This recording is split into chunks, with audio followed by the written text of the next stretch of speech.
Le gouvernement tchadien a annoncé cette semaine la fermeture immédiate de sa frontière avec le Soudan jusqu'à nouvel ordre. La décision rendue publique par le ministère de la Communication fait suite aux incursions répétées et aux violations du territoire national attribuées à des forces en conflit au Soudan.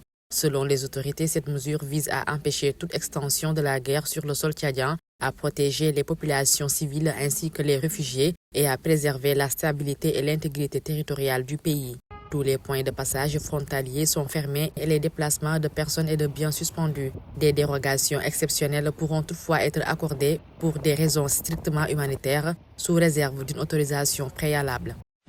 Le Haut Commissariat des Nations Unies pour les réfugiés, en coordination avec 123 partenaires humanitaires, a annoncé cette semaine le lancement d'un appel financier à hauteur d'1,6 milliard de dollars destiné à répondre aux besoins croissants des populations déplacées par le conflit au Soudan.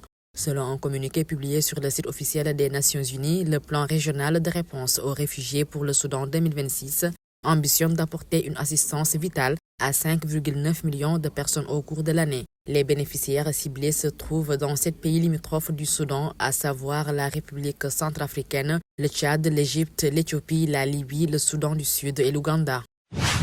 Les ministres en charge des 3 piliers de l'AES, la Confédération des États du Sahel, ont achevé cette semaine dans la capitale burkinabé les travaux préparatoires de la feuille de route de l'an 2, tout en condamnant les tentatives de déstabilisation visant les pays membres. La rencontre organisée dans le cadre du mandat du Burkina Faso à la présidence de l'organisation s'est tenue sous la présidence du général Célestin Simporé, ministre d'État burkinabé en charge de la défense. Elle a réuni les délégations du Burkina Faso, du Mali et du Niger autour de l'examen du projet de feuille de route de l'an 2. En amont, les 24 et 25 février, les hauts fonctionnaires des piliers défense et sécurité, diplomatie et développement des 3 États avaient procédé à l'examen technique du document. Au terme des échanges, les ministres ont validé le projet de feuille de route de l'an 2 qui sera transmis au Collège des chefs d'État pour adoption.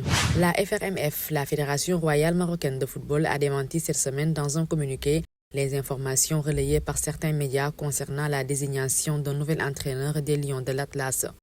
Dans un communiqué publié sur son site officiel, la FRMF affirme qu'elle informera l'opinion publique, comme elle l'a toujours fait, de toutes les nouveautés relatives à la sélection nationale en temps opportun. Ce nouveau démenti intervient dans un contexte marqué par des spéculations autour de l'avenir du banc marocain alimenté par diverses informations non confirmées, notamment celle qui est apparue jeudi matin annonçant la nomination de Mohamed Ouabi à la place de Walid Regragui. L'UNICEF, le Fonds des Nations Unies pour l'enfance, a condamné cette semaine avec la plus grande fermeté un réseau présumé d'exploitation sexuelle d'enfants au Sénégal couvrant la période 2016-2024. Selon l'organisation, plusieurs enfants vulnérables auraient été victimes d'abus sexuels répétés, de manipulation, de coercition et d'une exposition délibérée au VIH destinée à fragiliser leur santé et accroître leur dépendance. Dans un communiqué, l'UNICEF appelle les autorités à mener les enquêtes en cours avec rigueur et transparence et à assurer aux enfants victimes un accompagnement médical et psychosocial immédiat et durable.